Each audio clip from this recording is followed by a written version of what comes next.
Manchester United, once a name that sent shivers down opponents' spines, a club that dominated English football, created legends and lifted trophies season after season. But now, it's a shadow of its former self. What happened to the mighty Manchester United? Let's break down the downfall of one of football's greatest clubs. Post-Ferguson chaos. The downfall began the day Sir Alex Ferguson stepped down in 2013. After 26 years, 38 trophies, and an era of dominance, the club was left without its greatest leader, and the board had no real succession plan. David Moyes was the first replacement, Ferguson's hand-picked choice. But the transition was a disaster. Sacked in less than a season. From there, it was a carousel of managers: Louis van Gaal, Jose Mourinho, Ole Gunnar Solskjaer, Ralf Rangnick, and Erik ten Hag.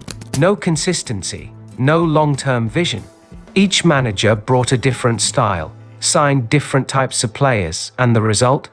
A disjointed, underperforming squad. Poor recruitment and wasted millions. Manchester United's recruitment strategy has been nothing short of chaotic. Since 2013, the club has spent over £1.5 billion on transfers, but how many have truly delivered? Big names like Angel Di Maria, Paul Pogba, Alexis Sanchez, Romelu Lukaku, Harry Maguire and Jadon Sancho were brought in with huge expectations. But most flopped. There's no clear footballing identity behind the signings. No continuity. Just expensive panic buys and commercial-driven decisions. Meanwhile, clubs like Manchester City and Liverpool have been more strategic, signing players to fit a system, not a marketing campaign. The Glazers' ownership. At the heart of United's downfall is its ownership.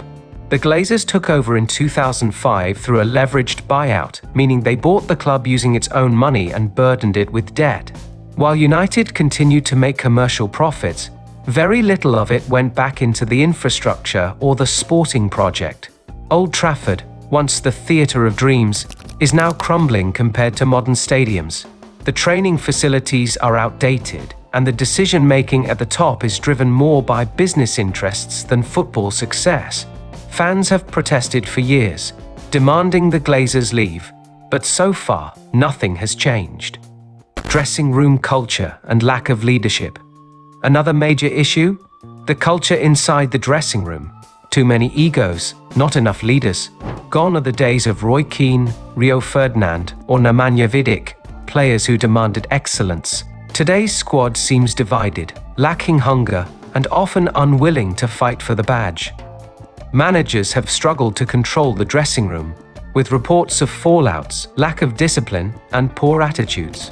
The club even had to terminate Cristiano Ronaldo's contract after a public fallout, a sign of how broken things have become. Erik ten Hag? The right man, wrong time? When Erik ten Hag arrived, there was hope.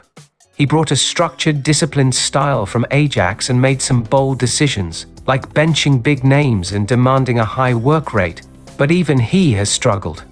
Inconsistencies, injuries, poor performances and questionable tactics have haunted his tenure. His signings like Antony and Mount haven't lived up to expectations, and he's been let down by the same systemic issues that hurt his predecessors. Is it his fault entirely? Not really, but can he turn things around? That's the big question. Where's the solution?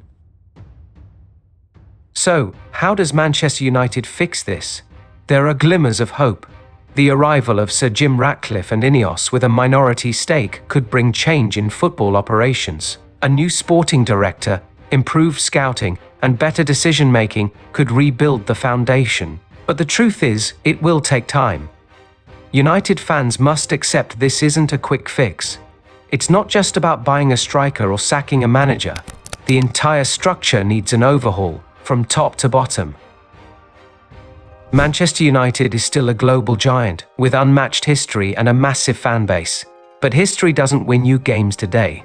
Until the boardroom stops thinking like businessmen and starts acting like football people, this giant will continue to sleep. Can United rise again? Absolutely. but only if the right people, with the right vision, take charge and rebuild this club the way it deserves. What do you think has gone wrong at Manchester United? Who's to blame? The owners, the managers, or the players? Let us know in the comments below. Don't forget to like, share, and subscribe for more football analysis. Thanks for watching.